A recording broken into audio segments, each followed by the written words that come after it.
ஓம் சக்தியே பராசக்தியே, ஓம் சக்தியே ஆதிபராசக்தியே, ஓம் சக்தியே மறுவூர் அரசியே, ஓம் சக்தியே ஓம் விநாயகா, ஓம் சக்தியே ஓம் காமாட்சியே, ஓம் சக்தியே ஓம் பங்காரு காமாட்சியே. மேல்மருவத்தூர் ஆதிபராசக்தி வார வழிபாட்டு மன்றம், சென்னை பெரம்பூர் பெரியார் நகர். நாள் 22/9/2025 திங்கட்கிழமை.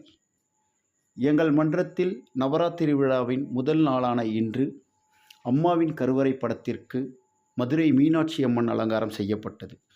சூலத்திற்கு அம்மன் அலங்காரம் செய்யப்பட்டது. மதுரை மீனாட்சி அம்மன் அவர்கள் அம்மாவின் கருவறை படத்தில் தோன்றி மன்ற சக்திகளுக்கு அருள் பாலித்தார். மன்ற சக்திகளின் ஆதரவுடன் முதல் நாள் நவராத்திரி விழா இன்று சிறப்பாக நடைபெற்றது. அனைவரும் வழிபாட்டில் கலந்து கொண்டு அன்னையின் அருளை பெறுமாறு கேட்டுக்கொள்கிறோம். ஓம் சக்தியே பராசக்தியே. பிடிச்சிருந்தா சப்ஸ்கிரைப், லைக் அண்ட் ஷேர் பண்ணுங்கள்.